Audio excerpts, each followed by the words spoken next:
instantinho também, sente um instantinho, por gentileza. Louvado seja Deus.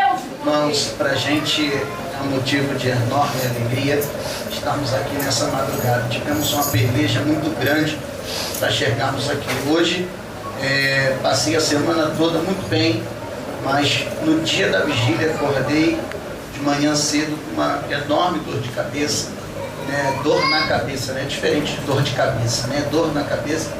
E não conseguia nem levantar da cama, e gritando, me chamando minha esposa, e dor de cabeça, e que não conseguia levantar, deitava de novo. Quando foi por volta de 4h30, 5 horas da tarde, eu consegui levantar da cama para ver se eu conseguia entrar em contato com, não sei se é Marcelo, né?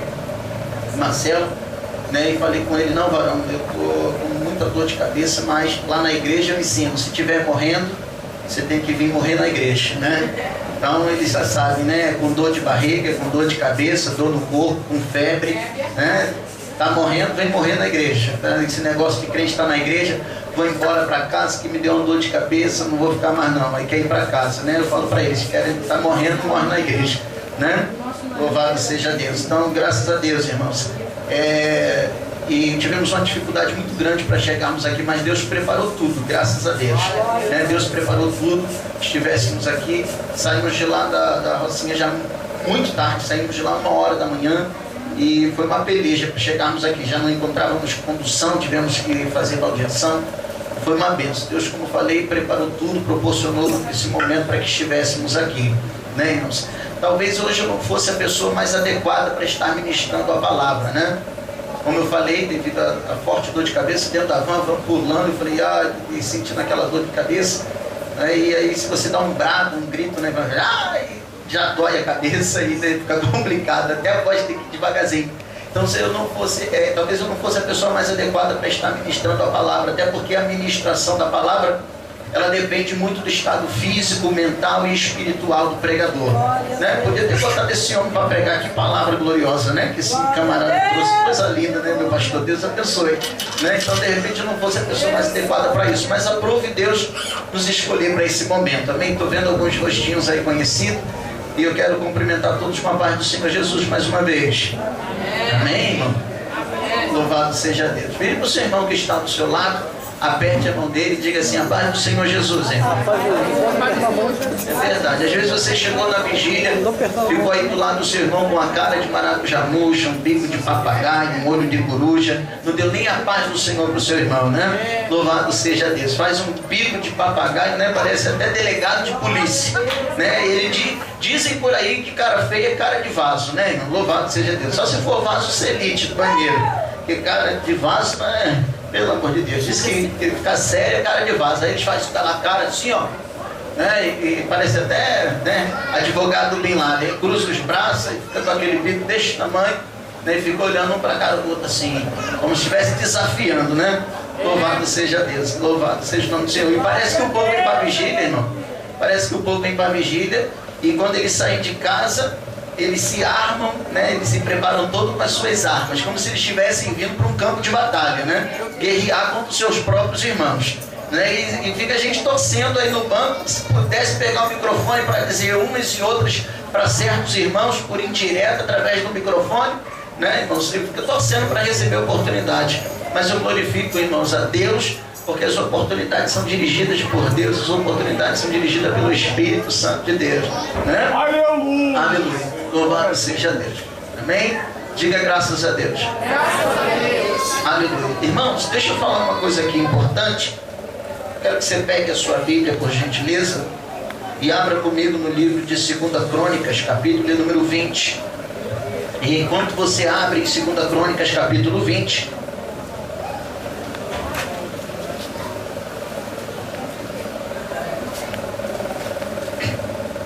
Segunda Crônicas, capítulo número 20. Eu gostaria de informar os nossos irmãos que a nossa vigília lá na Rocinha, irmãos, todo segundo sábado do mês, esse mês de março, será realizado no 5º sábado, né? Os irmãos, tem irmãos aqui que frequentam a nossa vigília lá, e essa vigília esse mês a gente adiou para o 5º sábado, só para o 5º sábado, somente esse mês, tá? Que é o último sábado do mês. Tá? O dia 31 de março, e a gente adiou somente este mês, tá? Porque tem alguns amigos nossos que fazem vigília segundo sábado também, e gostaríamos muito que esses amigos estivessem conosco, né? E devido a isso nós tivemos a liberdade de mudar a nossa vigília para o quinto sábado esse mês, para que os nossos amigos estivessem lá conosco, nos ajudando, nos apoiando. E com isso, irmão, também trouxe aqui algumas cartas, trouxe a sua carta aqui também para a pastora. Bom, pastor, Deus abençoe, tá? E você quiser uma carta para a sua igreja, nos procure depois da vigília, tá? Que a gente entregue uma carta. Ou eu posso deixar com a irmã? Posso deixar com você? Deixar com você aqui, sim. Isso, toma aqui, ó. Você escreveu aí para mim, tá? Louvado seja Deus, tá bom? Aleluia. E eu já soube até que lá, irmãos, foi uma benção a vigília passada. Eu soube até que a pastora, o sapato da pastora derreteu na vigília.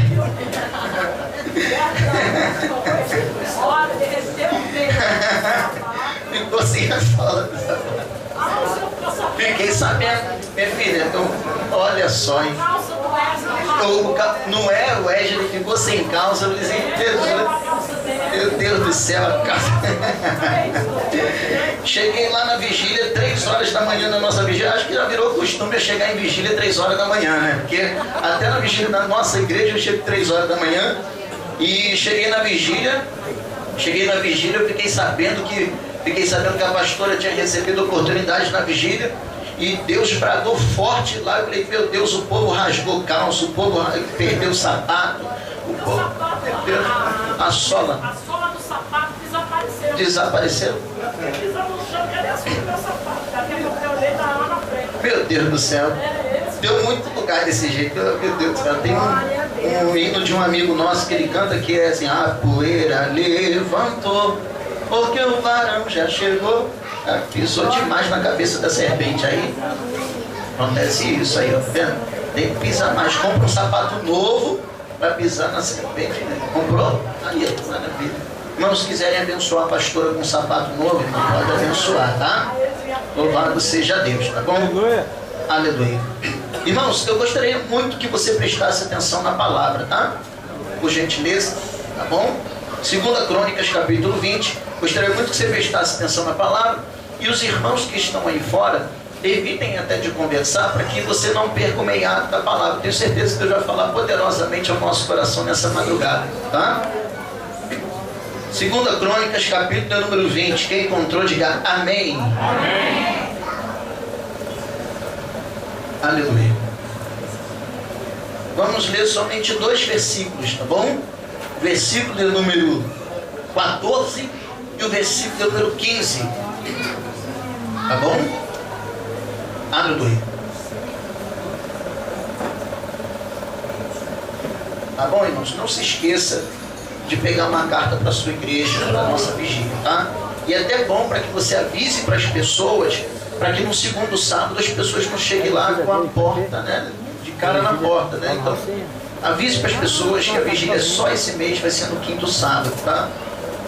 Já pedi para o pessoal lá de Cabo Sul, Santa Maria, avisar para todo mundo, que o pessoal lá está sempre com a gente. Pastor Marco Teixeira também está sempre com a gente. Pedi para ele avisar lá, ele falou que vai estar nessa vigília e vai avisar para o pessoal. Acho que ele vai até estar ministrando a palavra nessa vigília. Pastor Marco Teixeira. Vai ser uma bênção. Todo mundo encontrou, irmãos? Diga amém. Vamos ler? Vamos nos colocar de pé, por favor, por gentileza. Aleluia.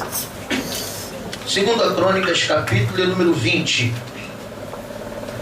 Aleluia. Versículo número 14. Diz assim: então veio o Espírito do Senhor no meio da congregação sobre Jaziel. Sobre quem? Jaziel. Filho de Zacarias, filho de Benaías, filho de Jehiel, filho de Matanias, levita dos filhos de Asaf. E Jaziel, qual é o nome dele? Jaziel. Disse: dai ouvidos todos Judá e vós, moradores de Jerusalém, e tu, ó rei Josafá, assim o Senhor vos diz: não temais nem vos assusteis por causa desta grande multidão, pois a peleja não é vossa, senão de Deus. Amém? Vamos ler o versículo 14 de novo? Amém? 1, 2, 3, a igreja. Então veio o Espírito do Senhor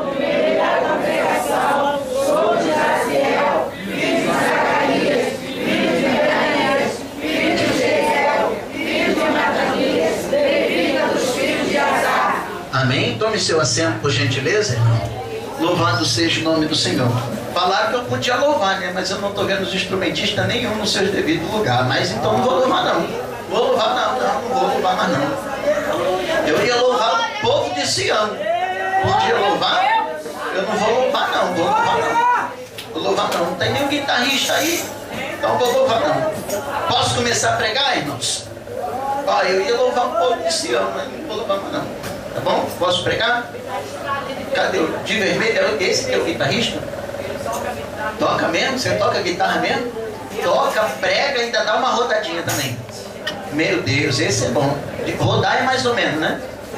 Eu não entendi. Eu falei que prega, toca guitarra e roda, né? Ainda dá uma rodadinha. Ele disse mais ou menos. Eu não sei qual dos três é mais ou menos. Se ele prega mais ou menos, toca mais ou menos, roda mais ou menos, né? Louvado seja Deus. Aleluia. Preste bem atenção aqui no que nós vamos estudar aqui, à luz da Bíblia. Irmãos, eu gosto da Bíblia Sagrada numa vigília, porque por que a Bíblia é um livro tão enfadante? A realidade tem que ser dita, né, irmãos?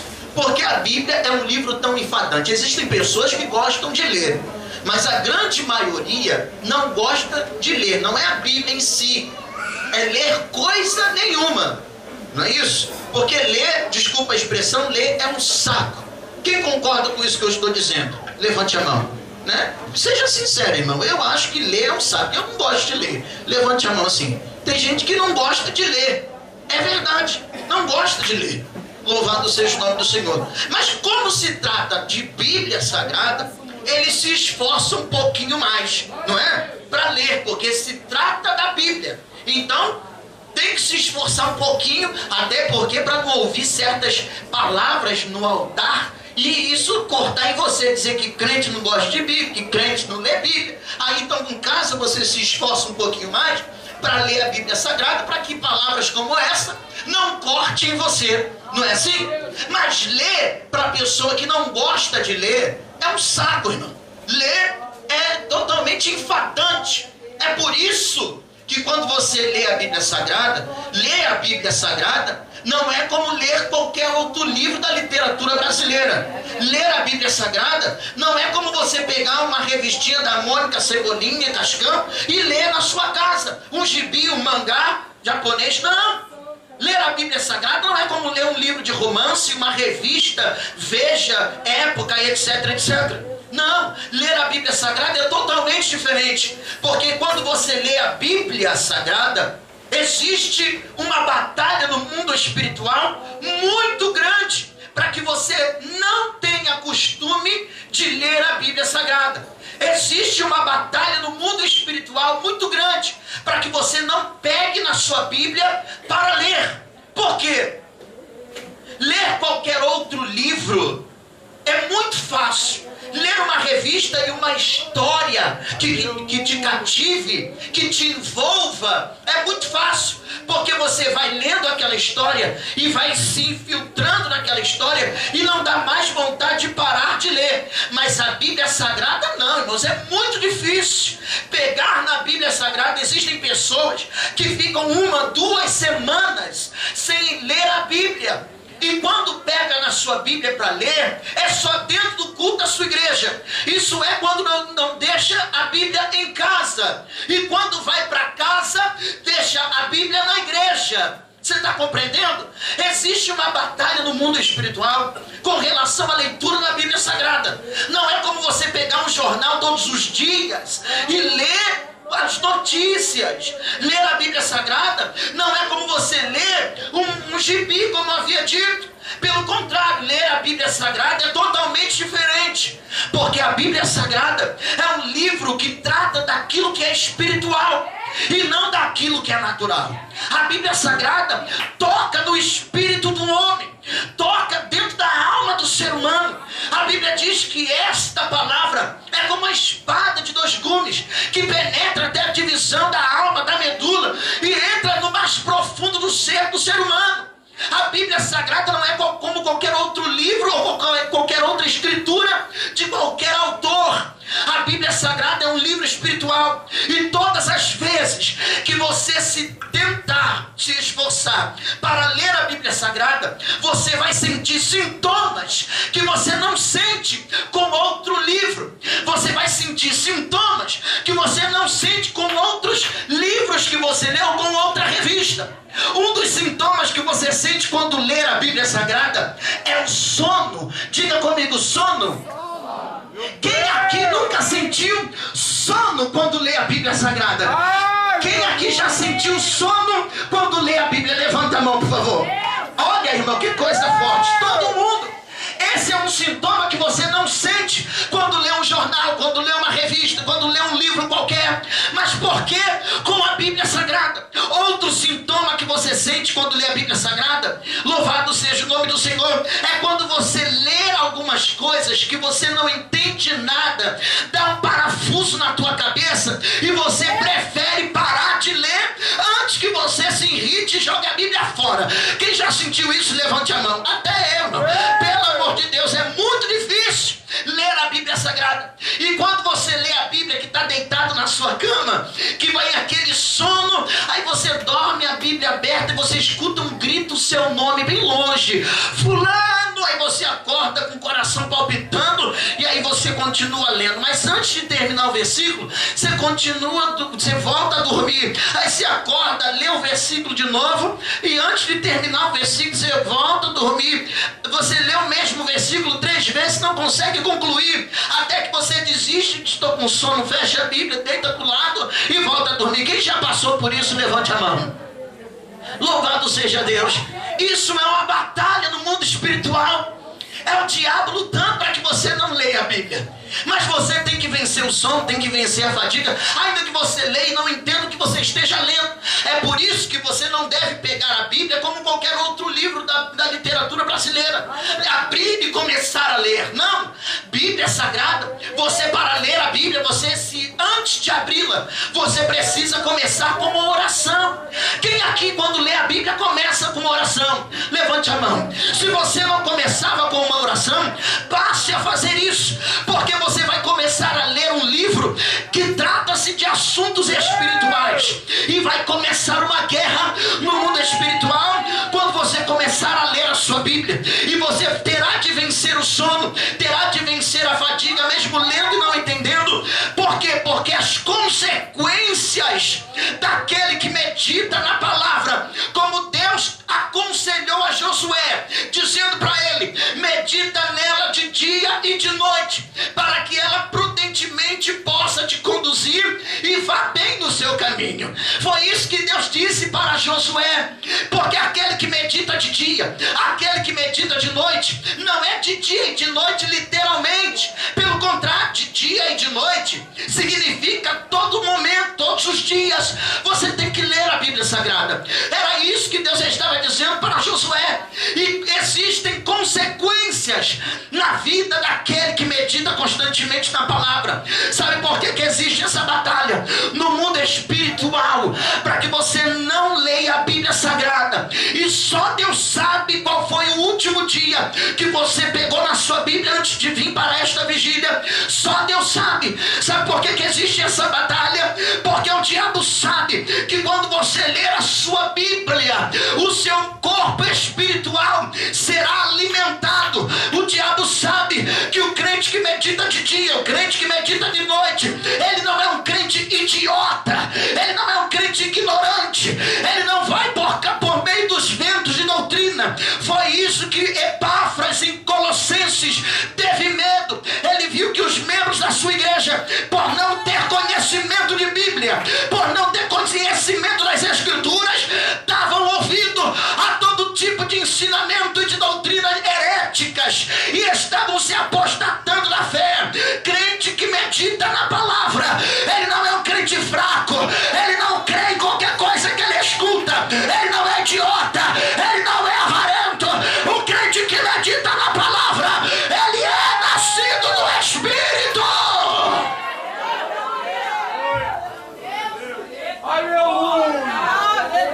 Ele é nascido do Espírito. Foi isso que o Senhor Jesus disse para Nicodemos: nascer de quê? Da água e do Espírito. Por que nascer da água? O que a água quer significar? palavra. Tem que nascer da palavra. E crente que não medita na palavra, ele vai por qualquer vento de doutrina. Ele chega na igreja com uma cara de vaso, com aquela cara fechada, como eu havia dito no começo. Chega numa vigília como essa, cruza os braços, cruza as pernas e fica olhando para a dirigente da vigília, como se ela estivesse desafiando a ela. Eu quero ver se você me faz sentir a presença de Deus. Eu quero ver se você me faz dar glória a Deus. E se um irmãozinho mais simples do que ele vai tocar nele, e Deus convidando ele para o mistério, ele não entra. Por quê? Porque ele julga pela aparência. Ele não vai. Esse é um crente que não medita na palavra. Ele julga pelo que ele vê. Ele julga pelo que está diante dos seus olhos. Ele julga pela vestimenta. Se o irmão está com a camisa gola de padre bonita, ele dá lugar para o irmão. Se a irmã está com véu, é vaso de profundidade. Se a irmã está sem véu, já não é mais vaso. Se a irmã está de vestido, eu entro no mistério com ela. Se ela não está de vestido, isso é crente sem Bíblia, porque aquele que mergulha na Bíblia Sagrada, ele é o crente que está alicerçado na rocha. Só quem está alicerçando a sua vida na palavra, levante as tuas mãos para o céu, por gentileza. Balança ela para um lado e para o outro, assim, as duas mãos. Isso, balança ela para um lado e para o outro. Bate os dois pés no chão aí e dá glória para ela.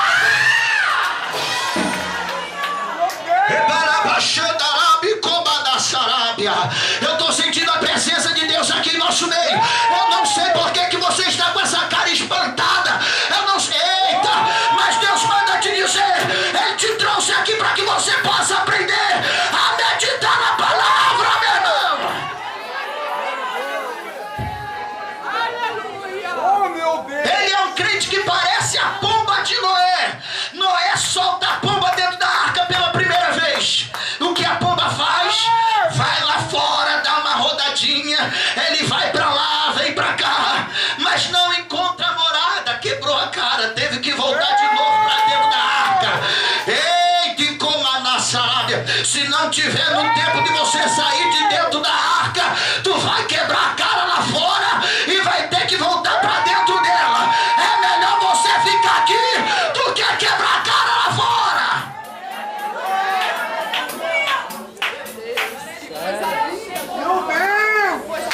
Hoje as pessoas andam por vista.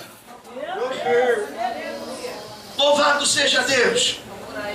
As pessoas andam por vista.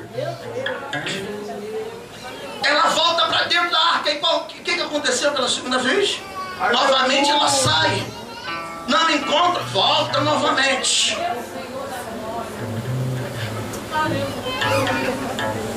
Só que uma dessas vezes que a pomba foi lá fora e volta, ela volta com um ramo de oliveira no bico. Aleluia! E quantos crentes não estão assim? Eu vejo dentro da minha igreja. Os crentes chegam, olha só o que eu vou te dizer, isso é muito forte. Sabe o que eu sinto falta? De crentes com raízes, minha pastora. Sabe aquele crente que eu digo assim, irmão, quantos anos você está congregando naquela igreja? Eu lá, pastor, tenho 20 anos daquele ministério. Raiz, crente fiel, membro fiel na igreja, está em falta. Hoje o crente, 8 meses é o limite para ele ficar num ministério. Daqui a 8 meses ele sai para outra igreja. Aí tem os crentes lá na igreja que chega, aí a primeira pergunta que eu faço: antes de você vir para cá, você já passou por quanta igreja? Pastor, já passei por 5. Falei, tá na hora de parar, né, meu filho? Tá na hora de parar, né? Porque daqui você vai para onde? Ele, não, pastor, é daqui pro céu. Eu falei, eu quero ver. Daqui a 8 meses pede carta. Só que essa pomba vai lá fora, quebra a cara e tem que voltar, irmão. Só que o problema é quando a pomba vem com a oliveira no bico. Esse é crente que não come Bíblia, aí vai lá fora, volta com um monte de uso e costume do ministério pilantra lá fora, aí quer fazer tudo que ele aprendeu lá fora e quer debater comigo aqui dentro. Tu rebaraio de hominácia, aí quer debater comigo aqui. Ai, mano, esses dias eu peguei um lá na igreja e disse pra ele, meu filho, está na hora de você pegar tudo que tu aprendeu lá fora, joga na lata do lixo, porque aqui tu vai aprender o que presta.